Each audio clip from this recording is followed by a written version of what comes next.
Desde los inicios de la Revolución Mexicana en 1910, Victoriano Huerta fue contrario a este movimiento, pues se desempeñaba como general con alto rango dentro del Ejército Federal porfirista. Durante el gobierno interino de León de la Barra, se le encomendó combatir a los zapatistas en el estado de Morelos, mientras Madero solo quería tranquilizarlos, Huerta pretendía eliminarlos.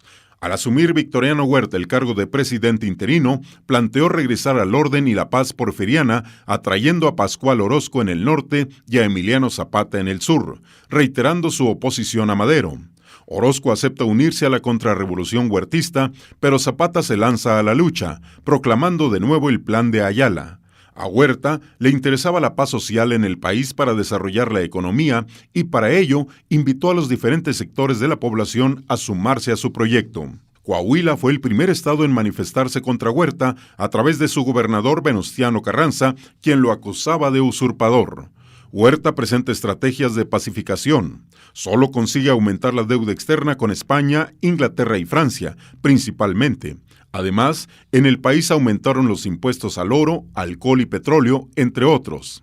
Huerta recibió un gran apoyo de los banqueros, comerciantes y hacendados, quienes anhelaban regresar a la paz porfiriana. En cambio, los campesinos, el gobierno de Estados Unidos y la mayoría de diputados y senadores fueron los enemigos de la política huertista.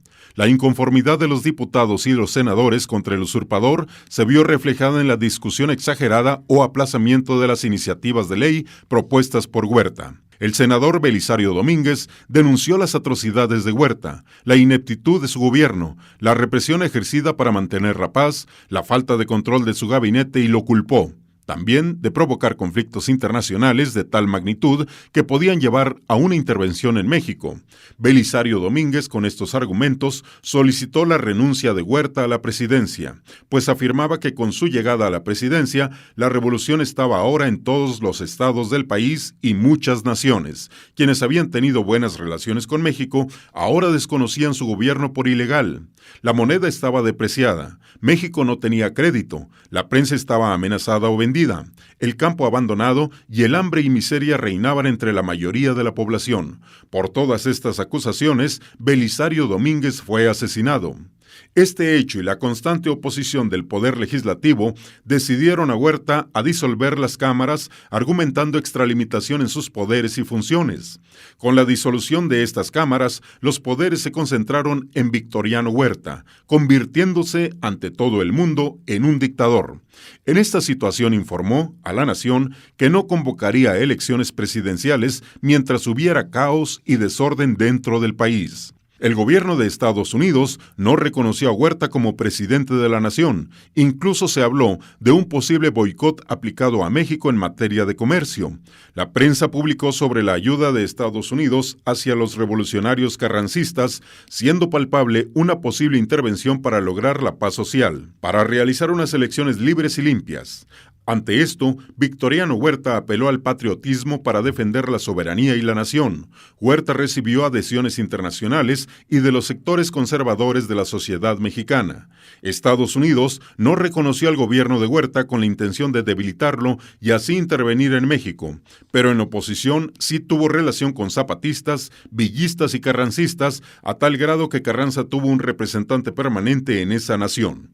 En los pueblos fronterizos de Estados Unidos se hacía la compra de armas y pertrechos para los inconformes. Los constitucionalistas se proveyeron de armas en la frontera, siendo el ganado el principal medio de pago utilizado por los revolucionarios para adquirir armas. Las armas para el ejército federal eran traídas a Veracruz desde Alemania e Inglaterra.